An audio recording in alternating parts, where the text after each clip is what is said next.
Hi, this is Chris Marchand of Between the Songs podcast. I'm here with Joe Cook to tell you about another podcast we've created, and we hope, if you've enjoyed Between the Songs, that you'll enjoy this one too. It's called Nostalgic Future Podcast, and that's what it's all about. Chris and I dive deep into our nostalgia, all the pop culture stuff that we grew up with, and we examine how it's influenced our lives and how that continues today and into the future. So join us for fun discussions about some of our favorite movies, television shows, music, books. Really, nothing is off limits. We even have special guests on from time to time to talk about some of their nostalgic obsessions. Check out Nostalgic Future Podcast, available now on all the big podcasting apps, and you can also follow us on social media. It's Nostalgic Future Podcast on Facebook, Instagram, and YouTube, and we're at Past Future Pod on Twitter. Nostalgic Future Podcast, where the past is the only way forward. And I said, why don't you stay and get a good night's sleep and leave in the morning? And it's raining and you're going to be tired. Why don't you just stay? And he said, we'll be okay. I said, no, seriously, I'm a mom. I don't like the thought of you guys. He said, this is our life. This is what we do all the time. We're all sleep deprived. We're always stressed out. We're always hungry. I said, yeah, but if you leave in the morning, how long does it take you to get there? I remember arguing with him about it. And he's like, just relax. It's okay.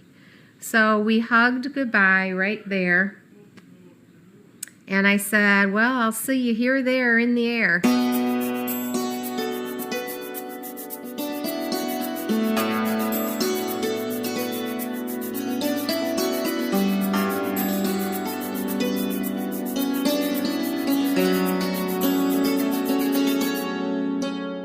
Welcome to Between the Songs podcast. This is a podcast that explores the songs and the words of Rich Mullins and his music. Welcome back. My name is Chris Marchand. I'm one of the co-hosts here, and I'm joined with my other host. Say hello. Joe Cook. Hey, how's it going, Chris? I'm doing okay. Now, for people that are on the other end of this thing, they're probably wondering, where have these two schmucks been? It's been a while. So yes, we've been on hiatus, and over the last couple of years, I get emails every now and then saying, "Hey, are you guys going to put out more episodes?" And so the answer is yes, because you're listening to this right now. We have a reason today, and so let me get to that first, which is a friend of ours, a friend of the podcast and in our own lives, Andrew Montonera, has released a documentary. It's called The Work You Began. Joe, what is the basic description of this documentary? Like, what would the IMDb description of it be? Well, the full title is The Work You Began, The Last Days of Rich Mullins. And that's pretty much right there what it focuses on. This is a real look at the last few weeks of Rich's life, in particular when he was staying with the Cruz family in Elgin, Illinois. He was up there with Mitch McVicker and the Kidd brothers, and they were recording what turned out to be Mitch's self-titled debut album.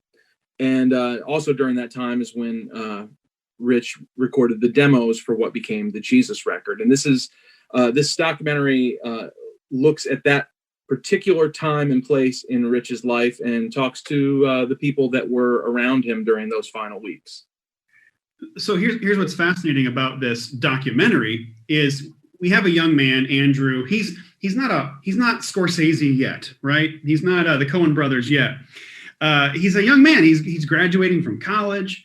And a few years ago, when we were having our 20th anniversary Window Rock tribute out in was it Arizona or New Mexico? I never know what's out there. We were staying in New Mexico.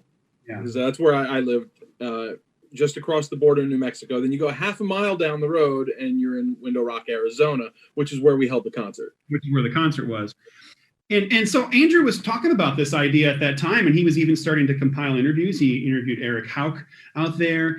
And what I'm trying to comment on is where the germ of these ideas come from. Isn't it interesting? It was this little seedling of an idea in his head, and it took him a number of years. He did a GoFundMe and raised a little bit of money, and he had just started filming for the documentary the month before that concert. It was in August of that year, and so he had just started. A year before that, it was the summer of 2016.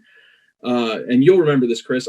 My family and I, we were traveling across country, and that was the summer I met you. I came and you interviewed me for Post Consumer Reports.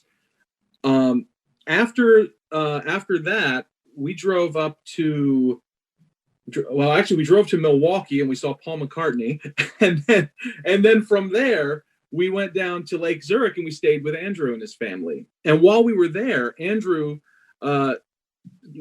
he surprised me and took me over to meet the Cruises, which was really cool. For me at the time, I felt so like, oh my gosh, these people are just thinking, who is this guy, this random guy that Andrew's bringing over to meet them. They couldn't have been nicer. And we spent an afternoon on their patio, just sharing Rich Mullins stories, and I think we sang a couple songs. They were just a really wonderful family. And and at that point, I don't think Andrew had even had the idea yet to do a documentary with him, but you could tell his friendship with them was growing, and he had already known them for probably a year before I met them. He also took me over and we saw the church where the Jesus demos were recorded to, and met the pastor there, because it's now actually, when we went, it was under construction, but it's now a church that is, in operation. Yeah. So the funny kind of what you're saying actually is you got to see the documentary before it was even filmed, meaning Andrew kind of took you on a little tour, which is essentially what you see in the film itself. You fully immerse in the Cruz family. You get to hear from, I think, everybody in the family, and then you get to go to the church a little bit and see what at least what it looks like nowadays. And so so you actually got the pre-tour, it actually there's a brief clip in the documentary, because it is an active church now, and there's footage of it now, the way it looks right now, but there's actually a quick shot of the church when it was still under construction that he took during our visit. He took that footage and he used it in the documentary, which was kind of cool. Okay, so really quickly, we're going to talk a little bit about this before we get into. So we're interviewing Andrew today. We're giving him a chance to talk about the film. You interviewed him and talked with him. But before we do that, I want to say that it's available on YouTube for free. So this is not the kind of thing, it's not up on a streaming service, and it's on your Ragamuffin Archive YouTube page. And guess what? I watched the documentary on my TV, because on my Amazon Fire Stick, I have a YouTube app or whatever, and so I actually watched it on TV. I didn't watch it on my phone. If you can stream YouTube on your TV, you can watch it like a normal movie, and it's out there. So go check out the Ragamuffin Archive page and check out, type in The Work You Began. I literally just typed in The Work You Began and it came right up. So that was nice. I don't know how the algorithms work, but it worked for me. Yeah, and it looks great. I mean, it's in high def, and as of this, we're taping this right now. It's Tuesday morning. It's only been up for about 5 days. As of this morning, there's over 6,000 views. So yeah, it's pretty awesome. Decent amount for just this independent filmmaker who just graduated from college this past year. So it's pretty good, right? Yeah, not too shabby. Yeah. So that's the first thing, is just aware of where you can find it. Before we get into talking about a little bit about some reflection on this film itself, we owe our audience an explanation, and we don't mean to go. You're not listening to this podcast to hear about everything about our lives, but we just thought, okay, what's been going on? Why haven't you heard from this podcast? Joe, do you want to go first? Yeah, sure. We sort of, obviously it's been, in fact, it'll be 3 years this month since we released our last episode. So this is it's an impressive hiatus. I don't think probably anybody listening right now actually expected this episode to happen. So you're welcome. But no, we sort of, not that anybody would remember, but I think we touched on a little bit about this a few years ago in those last couple of shows. That for me personally, I definitely, after we did the Window Rock concert, hit a little bit of a point of what I would call Rich Mullins burnout, that I just needed a break from the whole thing, not that in any way, I mean, it was a wonderful experience, but it was a very draining experience. And then a lot just happened at the same time in my personal life. We were still out on the mission field in Window Rock, and there was a lot going on out there that we had to deal with. And then in the midst of that, you and I had a lot of conversations about the direction of the podcast itself, and we kind of had come to this decision that we were sort of abandoning our original concept for the podcast, where it would be more of a free form, just kind of discussion about Rich's records. We decided we wanted to do something that was a little more professional. We wanted to do something that was maybe more documentary in execution. And so that was obviously always going to take a lot more work, a lot more research. And so there are several kinds of formats that people can do for a podcast. We could just do an interview podcast, and we have interviews that we've done with people that are in Rich Mullins' life, and we could give those to you. Yeah, we have a number of interviews nobody's heard. Yeah, we do. And that would be great. And another kind of podcast that people can do is just two guys talking about the things they love. And that's what we're doing right now. In this this intro is going to be maybe an hour and a half long, I think. We'll see how long it goes for. But all of which is to say, we have ideas of, Joe and I, we've had ideas like fun little podcasts we could have discussions. And those podcasts exist, and they can be entertaining. People talking about movies or music, and it's just the people, two friends in a sense. So all of which is to say, we regrouped, and in the midst of creative regrouping, in some ways we came to realize, boy, this is a lot of work, and we're going to do this incrementally. But in the midst of that, life just happens. So let me sum up. I'll sum up.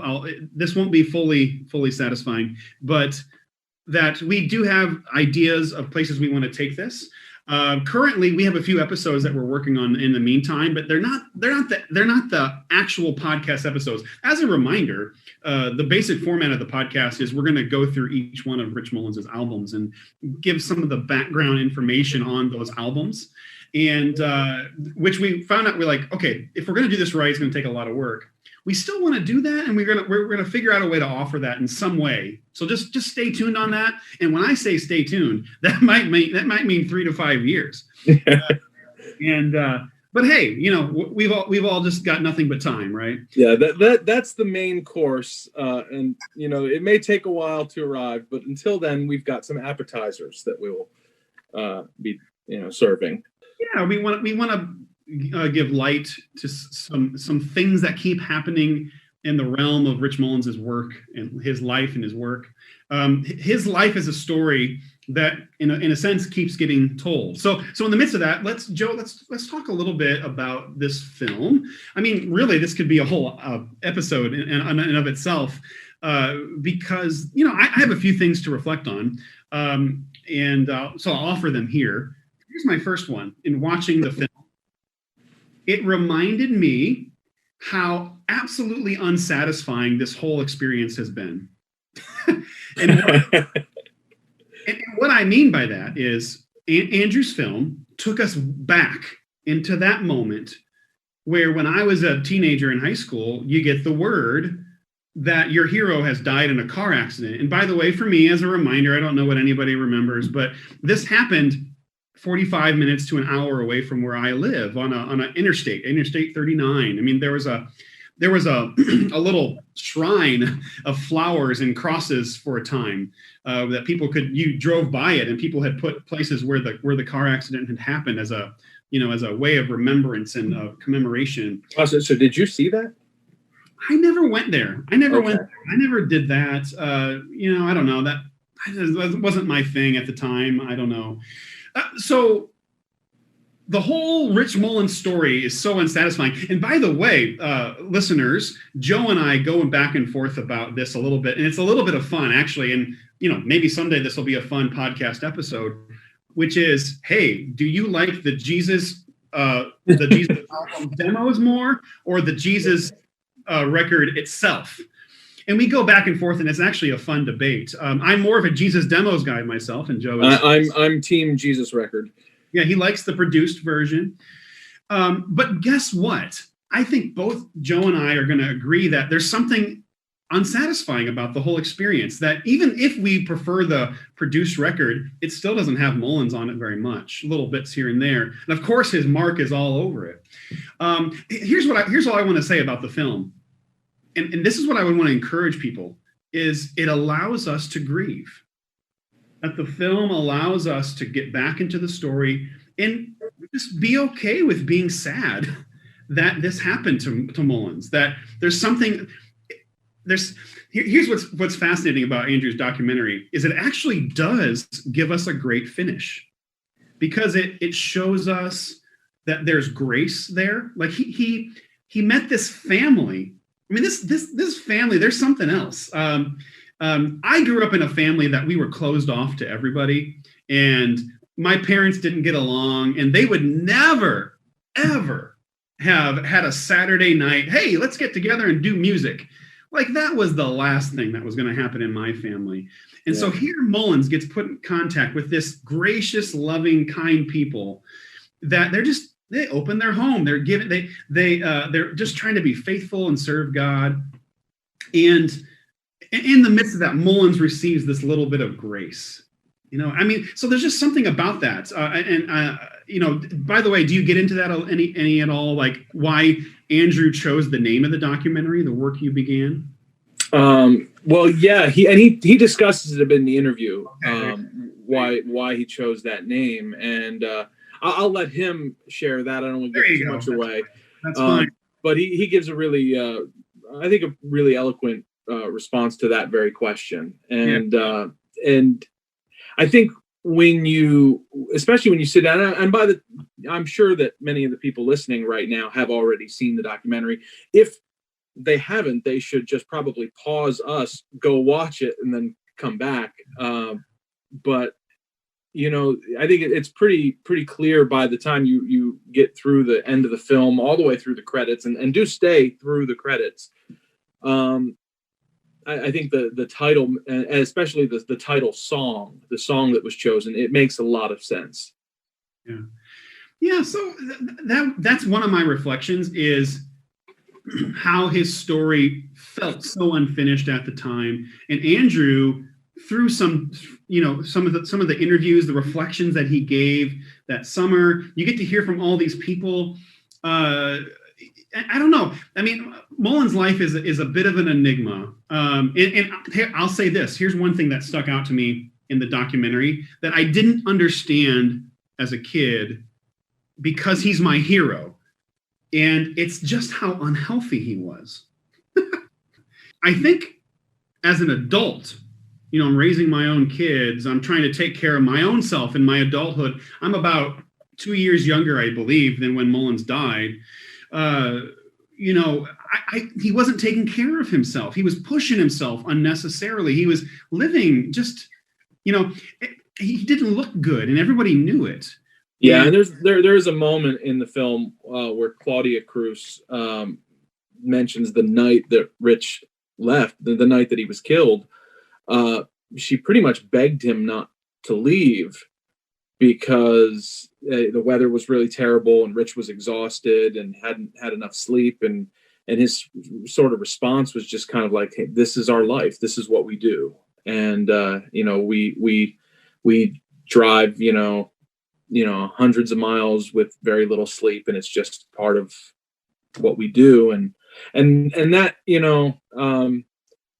that to me was maybe the hardest thing to watch in the film. That was that was heartbreaking. But we know how the story ends. We know what happened. There's obviously, but I think that really has a lot to do with what you were saying, that, there wasn't a lot of self-care going on there. It was and I think maybe that just comes with part of who he was, the servant part of Rich Mullins, them doing the concert at the house. It was, well, you guys have, are taking care of us. What can we do for you?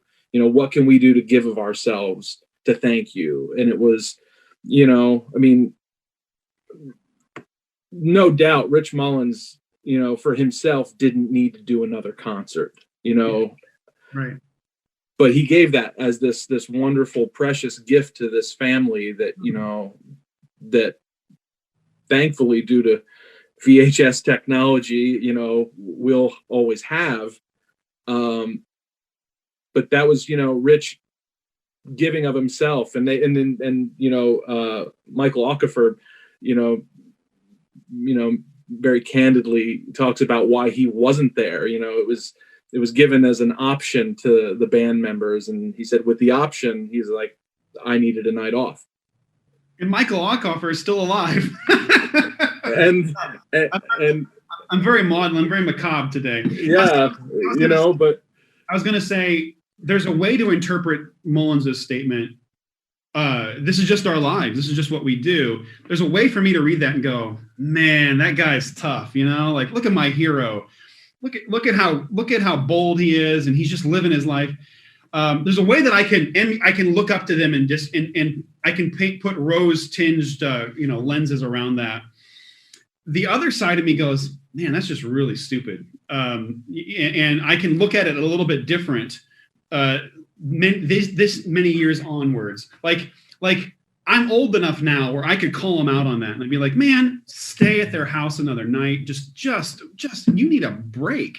And I could be wrong, but if my memory serves me correctly, the concert he was heading to was a benefit. It was, a favor he was doing to friends in Wichita. And he was giving. He was truly just giving of himself. And I do want to mention that last concert where I think there's something about that last concert that it represents really the heart of what Mullins was about, in the sense of connecting with people. And like the moment where the Cruz's dad sings Jesus Loves Me, and that really connected with Mullins. Yeah. That he was actually, like, over his career, he said it numerous times, where he just loves people singing in church because it's not perfect. And that wasn't just a thing that he said. Like, he actually really believed that. Really believed. Yeah.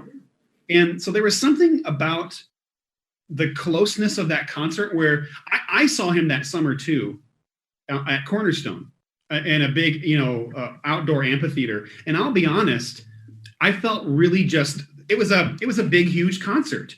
It was not intimate. I just saw him far away up on the stage or up on the screen. It was an okay concert is what I'm saying. But to be there in that room with him at that household, that would have been an experience. And to feel the care that he brought to the stories that he told during that concert, that was just a beautiful thing. And in some senses, I feel like that was the essence of what his music and his, I think we can call it ministry, was about. Yeah, I think there was a certain relaxation in the environment of that concert, that you don't see even in, because I didn't see Rich in concert, but, I probably got 30 of them up on YouTube. And, other Rich concerts that I have had the chance to see, there's something really different and special about it. It's the only house concert of his that I've ever seen. He was ahead of the curve. Yeah, he was doing house concerts before house concerts were cool. And but there was just a certain vibe going on that night, where I think he was just a little more, open and candid than maybe even he normally was in concert. And he was a pretty open guy. I mean, there's at one point, for those who have seen it, he sings a song I've never heard him play anywhere else, and that you can very clearly hear in the audio. Got a mixed reaction, but he sings a song essentially about murdering a girl in the woods, which is just really, this bizarre, quirky, unexpected thing that I don't think he would have played at Cornerstone. You know what I mean? This is the first time I ever heard that guitar. And it's kind of a love song. That's where it goes. Mary, you was a fine girl, but we went too far out of town. So I shot you in the back of my car, and I buried you so you couldn't be found. Mary, you was a fine girl. Nice song. Oh, yeah. Oh, good. You actually claimed it? So he certainly had I think a comfort with this family to open up maybe one of the darker sides of him, to them. And I think that gets touched, a little bit, with, in the documentary with the kids talking about him swearing in their living room. Yeah, there's that kind of stuff, which is interesting. And what's funny to me too about, I think it's Caleb, he was just basically like, I was trying to impress him for a whole week.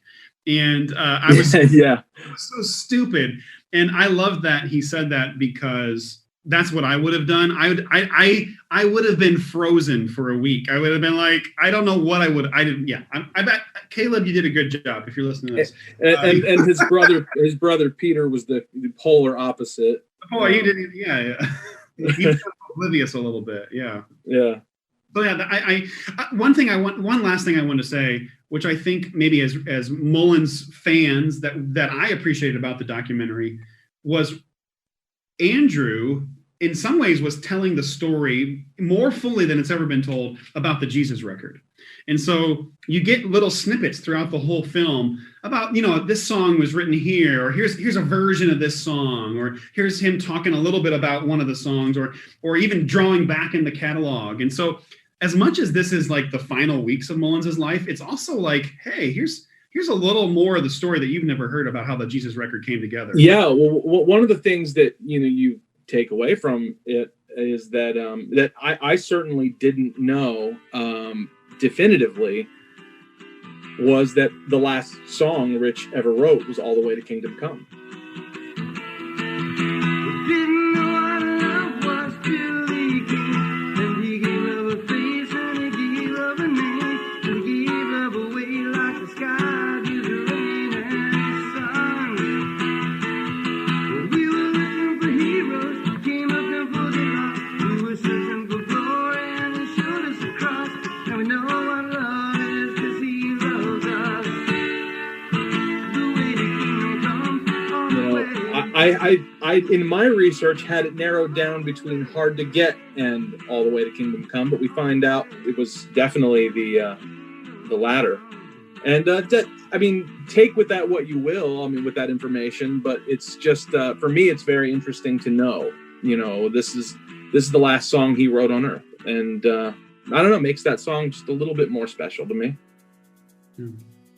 So let's hear from Andrew now. Let's hear your conversation with him, and let's see what the filmmaker can unpack for us, and tell us some more about his film.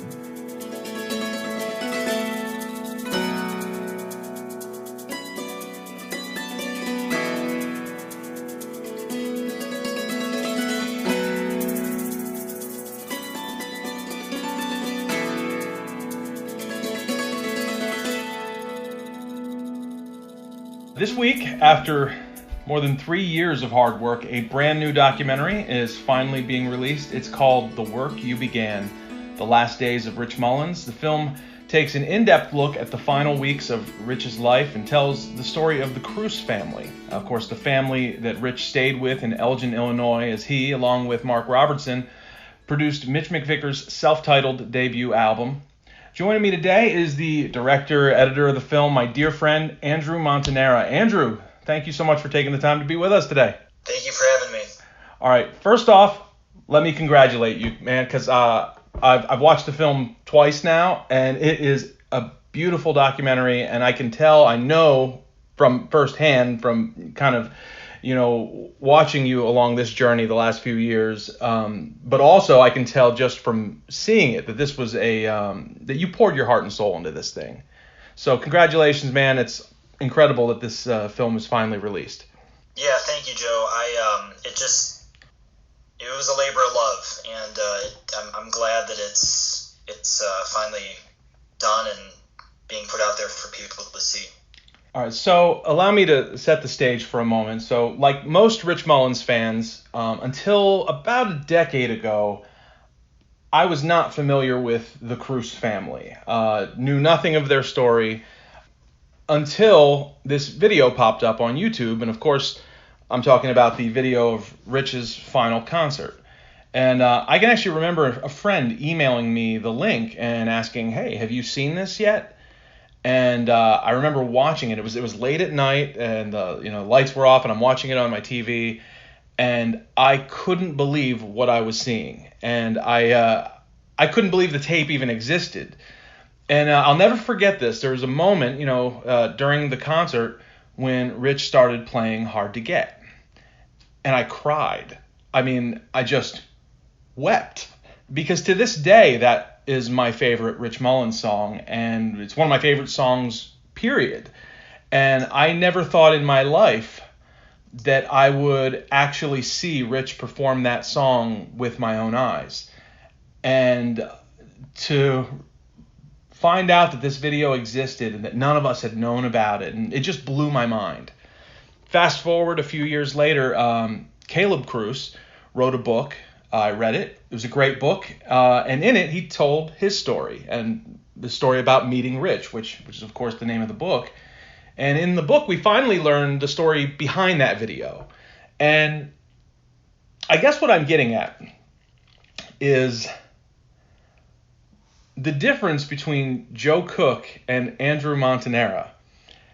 The difference between you and I think most fans is I was content, just watching that concert, and then reading that book. I thought, well, this is great, getting some context. I was very content with that, but not you. And that's what I love about you. And for anybody who knows Andrew, if Andrew really loves something, if he's really captivated by something, he has to know the whole story. And you get to the bottom of it. You're almost like a detective or an investigative journalist, and I absolutely love that about you, because I don't know anybody in just about anything, but especially in Rich Mullins fandom, who's quite as driven to get to the bottom of things like you. So all that to say, where most of us would have thought at the end of the book that, well, that's a great story, it didn't occur to me there was more of the story to tell. But you knew, instinctively you knew there was more to this story, and you wanted to tell that story, and you knew that if given the opportunity, you could be the one to do that. So what about the Cruzes? What about that story drew you in? What convinced you that you needed to tell that story? Well, first, I actually live in the northwest suburbs of Chicago, and I live about 40-45 minutes from Elgin, where these events took place. And so I was always kind of captivated ever since I saw all that footage that they had posted, especially the last concert video. And if you watch the video, Peter actually has this description. In the video description is kind of his story the backstory of him telling how this encounter happened at his house. And I was just amazed. And I think Joe, you and I can both agree that really their footage the footage at their house is kind of like the holy grail of Rich Mullins recordings. It's kind of like the thing you never thought would exist, especially so close before his death, that it's almost just amazing that they'd even be willing to share it. And so in about 2015, in 2015, Mitch McVicker was doing a concert at their house. And And I ended up going, and I met the family for the first time, and kind of just shared how I'm just as much, I guess just a fan of Rich and his music and how much it's impacted my own life.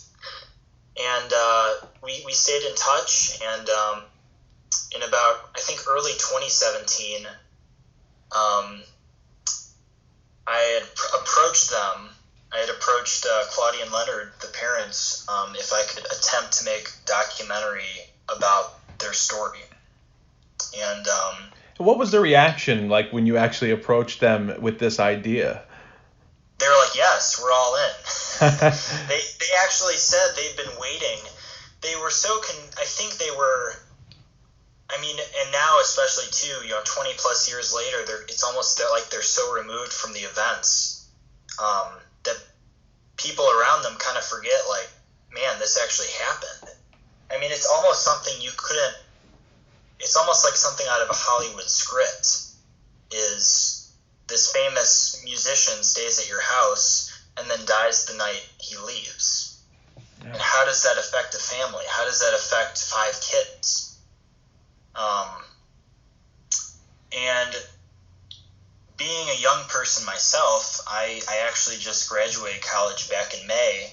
And actually my freshman year, I got into video production, and I'm not a filmmaker by any means, but I thought this would be a cool first attempt to try to share a story that I'm passionate about, and try to just use my skills to just grow as an individual and as kind of my own artist. So really, I think any filmmaker or documentary director would have been grateful to have a project like this, a story like this. And as a Rich Mullins fan too, it's something that's kind of skipped over, really. You hear about it, they were in the Chicago area working on Mitch's album at the time of the accident. But I feel like there is so much more to that. And well, the big one, is Rich, recorded the Jesus demos in a little country white picket fence church, and you've shattered that illusion. Yeah. Yeah, that's always kind of been the false idea, which the Jesus record. Yeah, which the artwork for the Jesus record shows, the church by his home in Bellsburg, Tennessee, where he did a photo shoot in the late 80s, and then after he died, the Ragamuffins did a photo shoot in 98. So that's what's used for, the CDs and the movie. The movie is another. It's actually not the same church, but it's another church that looks just like it. It's identical. Yeah. To give that illusion of Rich recorded demos, in this abandoned church, and it's just not true. It was at an old Universalist church in Elgin, Illinois, and there's people around him. There's you even hear it in the demos. You hear the clapping, the laughing, the laughing, and Mitch McVicker also plays guitar on the last demo, so it wasn't like he was all alone. Well, you may not be a filmmaker by any means, but you made a beautiful film, and it opens with this wonderful montage, and it's like a journey through Rich's career. And we released that as a music video earlier this week on Ragamuffin Archive, and the song playing during that montage is a relatively unknown Rich Mullins recording. And it also happens to be the title of the film. The song is called The Work You Began. And so tell us a little bit about that song and why you chose it for the project. So I've always been a big fan of Rich's early music.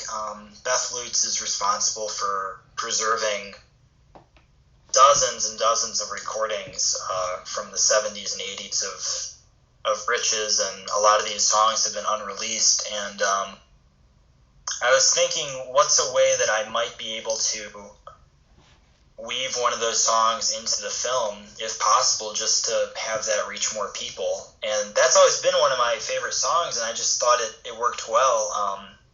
I guess the whole song and the theme of the film is based on Philippians 1:6, where it says, being confident of this, he who began a good work in you will carry it on to completion until the day of Christ Jesus. And so I really wanted kind of that theme to resonate, even though Rich's life comes to an end. I mean, it's still, his life has made such an impact on so many people still that it's continuing to this day, and will until Christ returns. So I just thought it would be a good song to choose from. And I thank Beth and Rich Mullins songs for being open to that idea. All right, we're going to take a moment right now and play that song. This is the title song from Andrew's brand new documentary. It's a demo recorded by Rich Mullins in 1982, provided courtesy of Rich Mullins' early music and Beth Lutz. It's The Work You Began.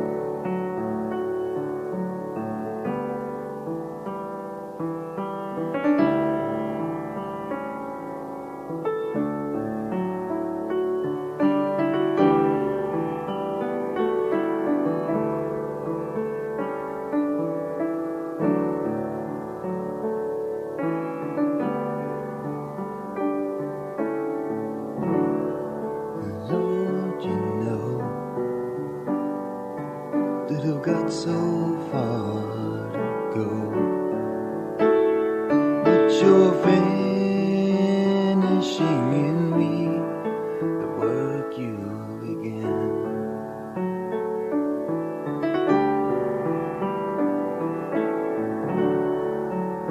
Sometimes it's hard, but I know everything you are will be finishing in me the work you began. So Lord, be glorified in all that you do in my life. Please, Lord, be pleased with me when life is through. I wanna hear you say, well done in service and faith. And I want the world to see the glory of you.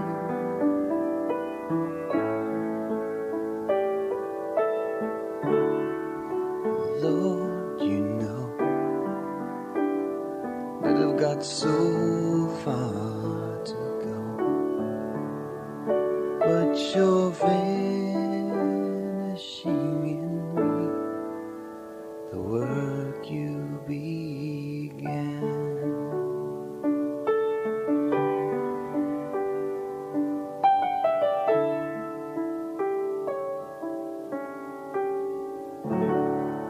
The Work You Began, Rich Mullins, and you're listening to Between the Songs. And that song, of course, is the title to the new documentary, The Work You Began, The Last Days of Rich Mullins, and we're talking with the director, Andrew Montonera.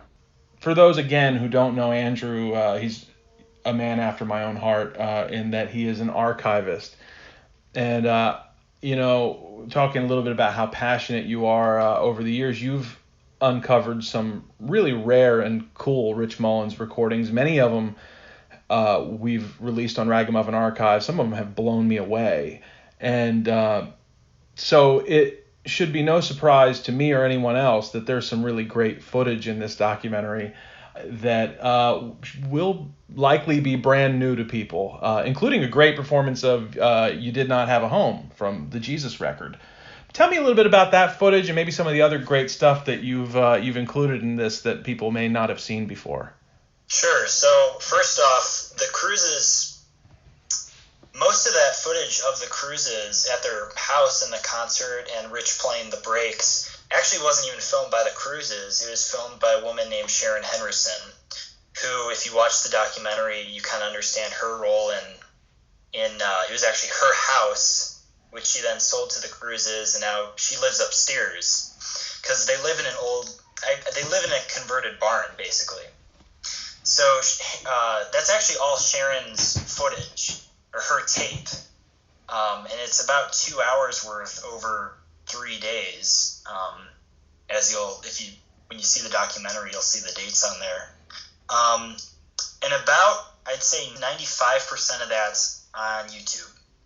So there's a few clips in the documentary you'll see at their home that no one's ever seen before, and which I think will be a cool surprise for people who have seen that footage before. And I think it really works well to tie in the stories they're telling. And there's more footage. Joe, you'd mentioned you did not have a home. So that was done in June of '97, just after he wrote it. And it was actually in Houston, Texas, when Caedmon's Call was filming their cover of Rich's Hope to Carry On. They were filming the music video.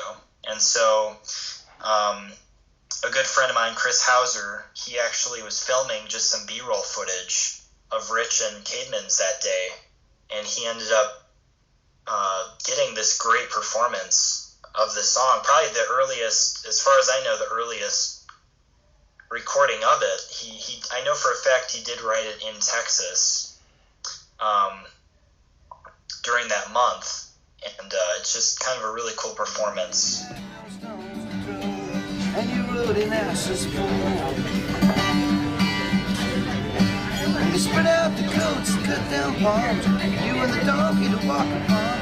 But the world could never find what it wants on the back of an ass's feet. So I guess you had to get sold. Cause the world can't stand what it can't own, and it can't own you cause you did not have a home.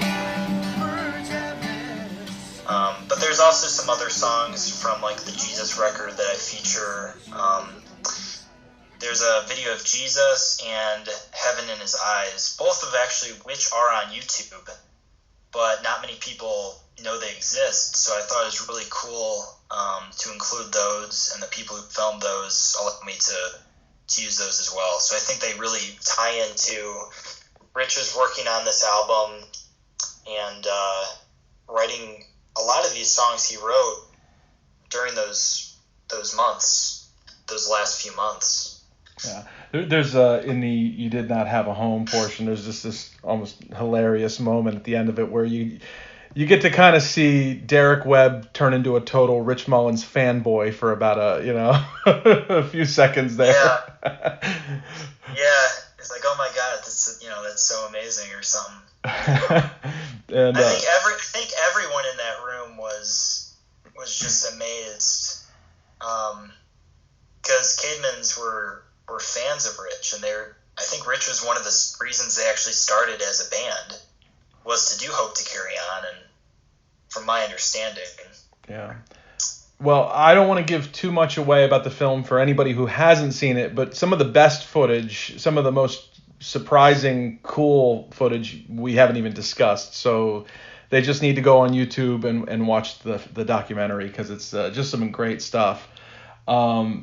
So I mentioned I've watched it twice now, and it really is a touching story. It's a beautiful film. But what I think I love the most about it is it's a different story. It's a very focused story. It's about this particular time and place in Rich's life. And it's very different in that regard from the other Rich Mullins documentaries that we've seen over the years. But maybe the most noticeable difference is how you've chosen to distribute your documentary. You've chosen not to make any profit from this film. And, you certainly could have. I say that this is a very professionally done documentary, and the amount of work that you put into this project, and I've seen it firsthand. I mean, you flew out to Window Rock and stayed with our family, and that was more than 3 years ago, and you were working on it and interviewing people during that trip. And it wasn't easy. To even get half of these people for half an hour, it's not easy. I hope people realize that. But yet, despite all that work, you released it on YouTube, free of charge. And there's no doubt in my mind that Rich Mullins fans would have paid to see this film. So tell me, why give it away for free? The simple answer is I didn't pay for any of the music rights. That's the simplest answer I can give. I did, for people who don't know, I did a GoFundMe 2 years ago. I started a GoFundMe. I was trying to get $4,600 to help basically cover the cost of travel and some more equipment to finish this thing. Because I actually had started it at that point. And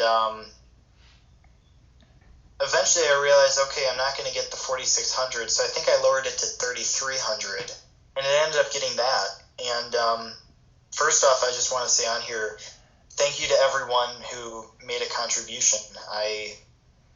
Whether it was $5 or a few hundred, it allowed me to really make, if I did one really cool thing in my life to create something that I was passionate about, this was it. At least for this time being, and all of you made that a reality. So I know it was 15. I think I had it as $15 gets your name in the credits, but seriously, everyone else, thank you so much. Even if it's not in there, from the bottom of my heart, I appreciate it. I'm willing to send you a thank you card or whatever you want. but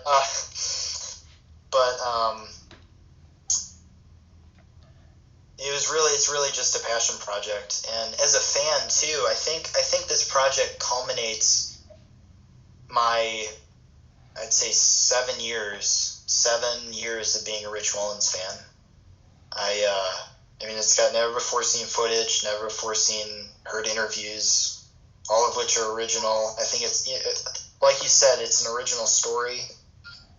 And I just felt kind of God just showing me little signs like, keep pursuing this, go after this. So it's kind of hard to explain, but that's kind of the simple, and it'll reach the most people too. With it being free and on YouTube, it'll reach the most people. So I definitely think it'll be shared around.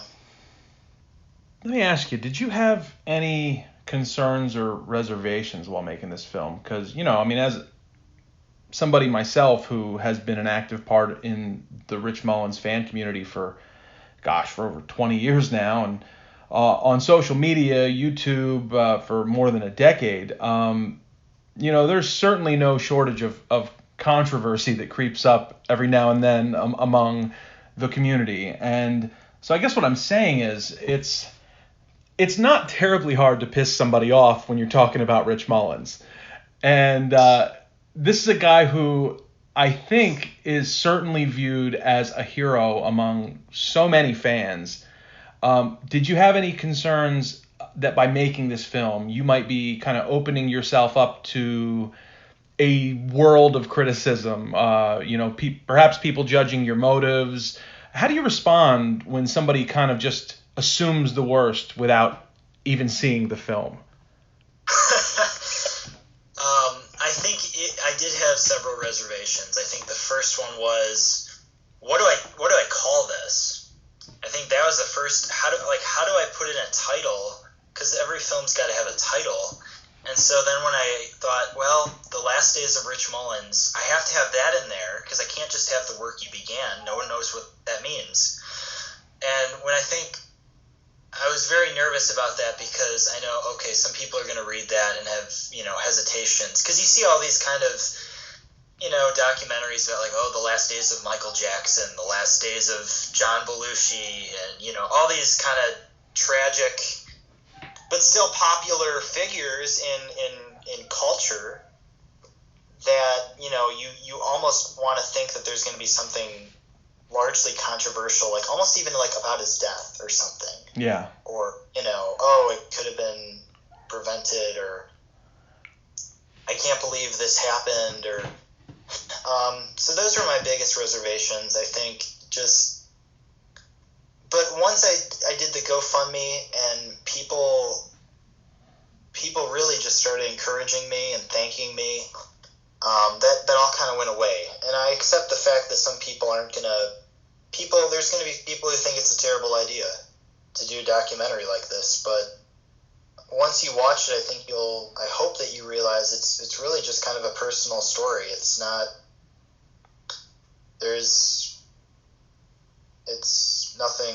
nothing bad or demeaning or, and then the other part of my hesitation was, am I going to be able to get the people in it that I want? Are these people going to agree to do interviews with me?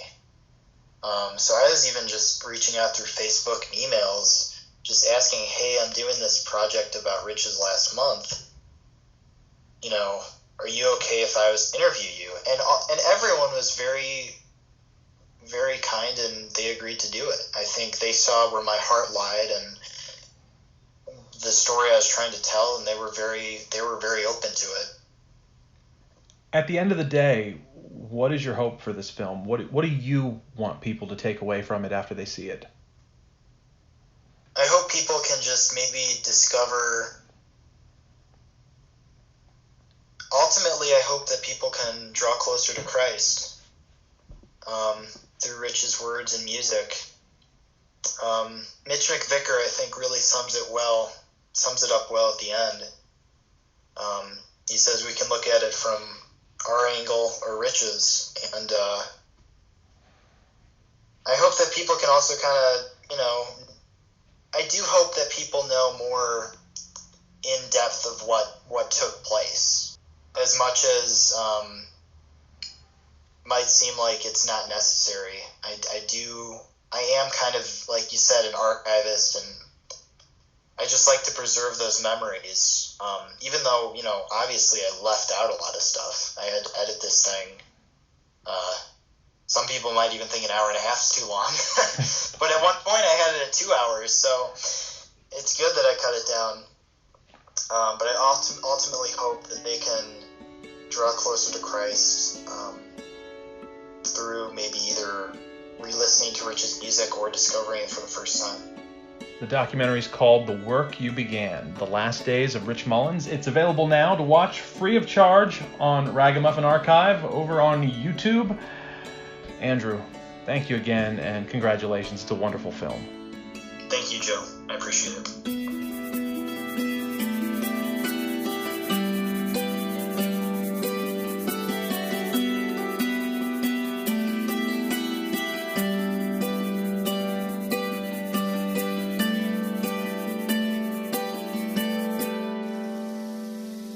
Once again, you can find Andrew's documentary, The Work You Began, The Last Days of Rich Mullins, on the Ragamuffin Archive YouTube page. And Joe, what's the Facebook page that you can also find Andrew at? Yeah, it's facebook.com/The Work You Began documentary. There you go. We want to say a little bit that we do have a few episodes coming up. We like we said before, these are not the main episodes talking about Mullins' albums, but what's one that we have coming up, hopefully in the next couple of months here, Joe?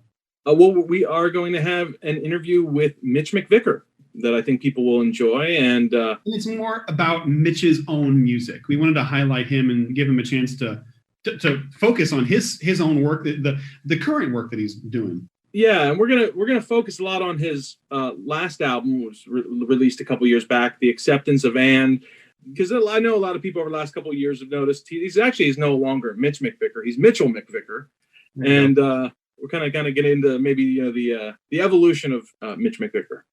There you go. So, and I've been active over the last few years. If anyone cares to find out, I put out a book on the 12 Days of Christmas, and I have another podcast called Tent Theology, if anybody wants to check that out. Which is fantastic. Yeah. I mean, on a personal note, it's been, the Tent Theology podcast has been a wonderful, wonderful resource for my own personal spiritual life. I can't recommend it enough. Well, we hope. Yeah, I'm one of the co-hosts, but really it's a political theologian that he's written a few books you can check it out. 10th Theology Podcast. You can find that anywhere. And we just thank you for joining us today. We really value the Rich Mullins community, and so we appreciate your patience. Yeah, you should mention the other project that you've recently been a part of that you've got me addicted on, and it's this mobile game called Drifter that you wrote the music for. I did. So in a sense, I just released a music project. I have a friend who has started a company, and he's developing iPhone games. And when I say iPhone, unfortunately, at the moment, it's just a game that's for the format of iPhones in the App Store there. But it's called Drifter, Driftr.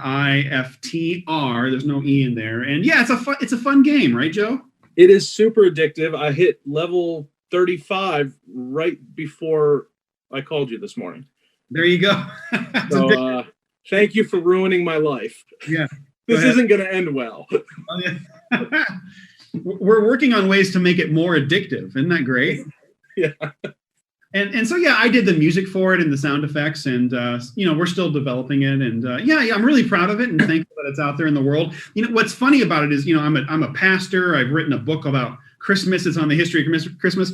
Here's a project that there's no like spirituality attached to it. There's no like, big deep message. It's just like, here's some fun synthesizer music. I hope you enjoy it.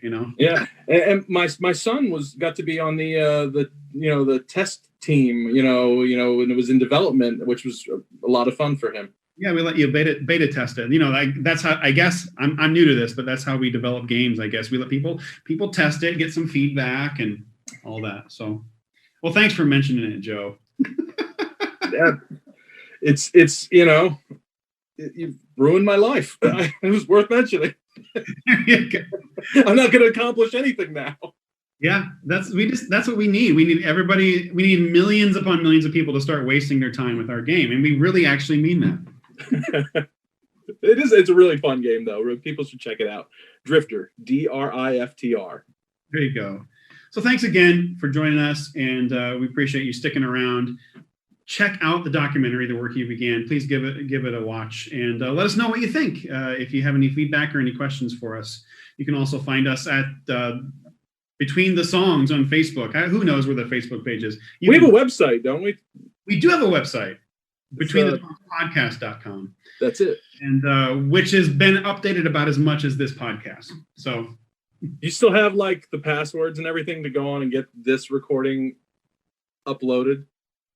Oh yeah. I have all those passwords. Oh, good, great. Because I don't. I do. Yeah. Oh yeah. I can upload. I can get us going here. All right. Fantastic. Well, since we established that, thanks for being with us today and listening. And we'll see you next time on Between the Songs. And Happy New Year.